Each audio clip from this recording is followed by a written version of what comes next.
These were days when history changed its course. The great stand of American labor, the Flint sit-down strike. The Flint sit-down strike, its effect on the automobile industry and organized labor to take a stand in history. On December 30th, 1936, the workers at the General Motors Fisher Auto Body Plant in Flint, Michigan went on strike. Taking a stand against their employers, the workers participating in the Flint sit-down strike drew strength and protection from the New Deal's Wagner Act to force a seismic shift in labor management relations. The Flint sit-down strike was the catalyst of change that transformed the United Auto Workers from a group of local organizations to its formation as a major national union. It established essential unions for the American industry and created a legacy of collective bargaining that has been emulated by unions around the world. Approaching the strike before the fight against General Motors. In July of 1935, the National Labor Relations Act, also known as the Wagner Act, was passed by President Franklin D. Roosevelt.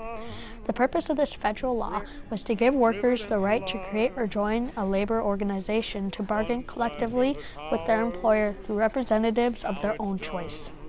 Many auto workers used this opportunity to join the newly formed United Auto Workers, commonly referred to as the UAW, which was established in Detroit, Michigan, 1935.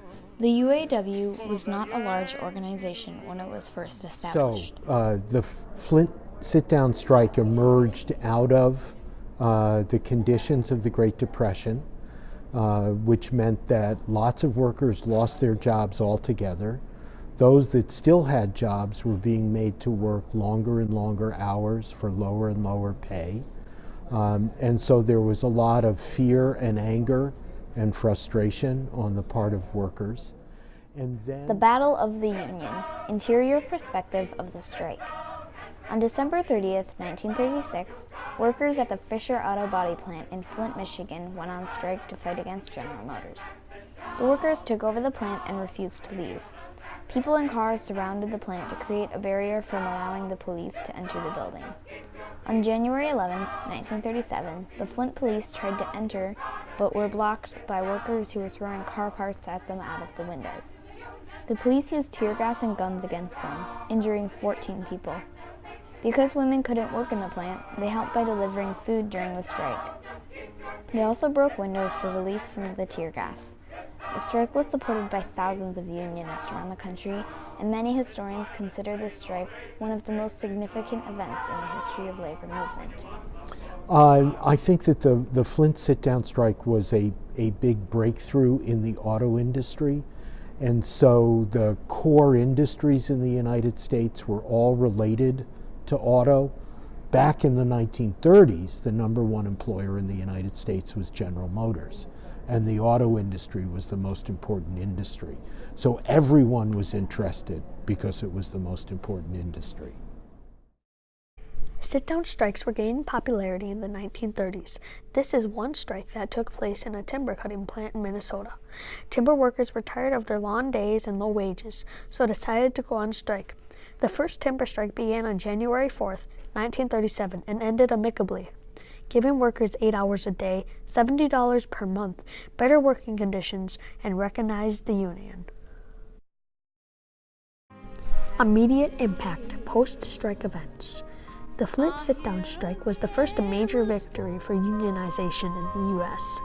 In just 2 weeks following the strike, 87 sit-down strikes started in Detroit alone. But most significantly, on February 11, 1937, General Motors agreed to recognize the UAW as their sole bargaining agent. Overnight, this made the UAW go from a fragmented group of local unions to a significant union. As a result of the strike, employees earned the right to speak at lunch, increased hourly pay by 5 cents, and ended discrimination. One of the really interesting and important things that happened in Flint was a women's auxiliary was organized as soon as the workers went on strike. Because if you think about the situation, if a bunch of workers are going to sit down and stay in the factory, how are they going to eat? What are they going to have for meals?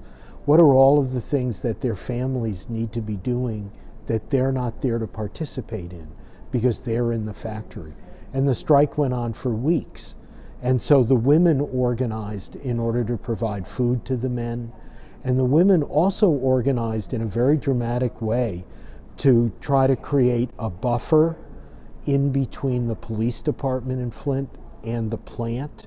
And so when the police thought about going into the plant to try to drag the workers out, the women surrounded the plant and said to the police, "Are you going to beat up a woman?"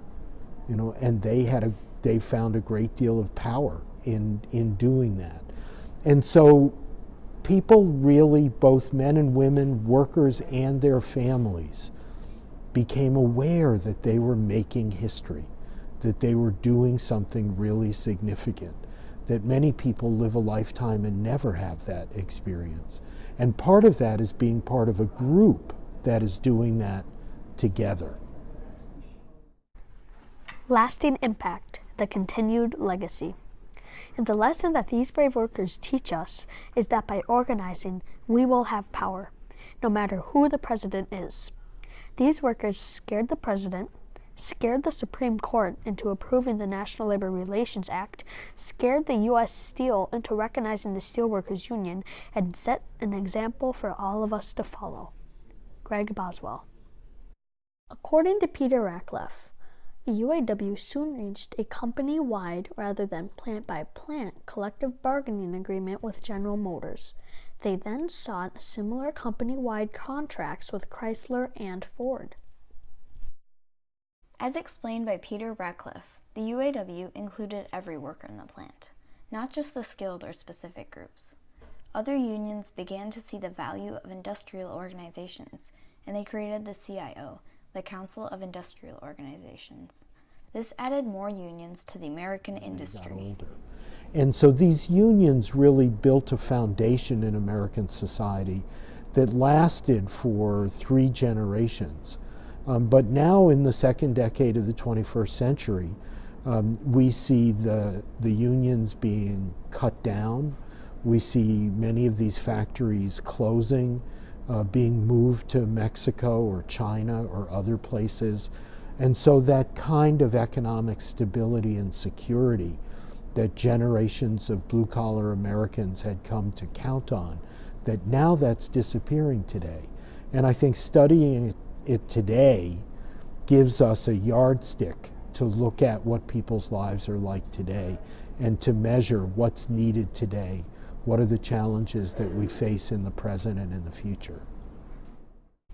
The Flint sit-down strike showed the world that workers collectively organizing can have bargaining power with their employer to fight for fair pay and safe working conditions. The Flint sit-down strike was the turning point for the United Auto Workers, escalating it from a small community to a national spotlight immediately after the strike. It created critical unions for the American industry, leaving a legacy of collective bargaining that is used today in unions around the world.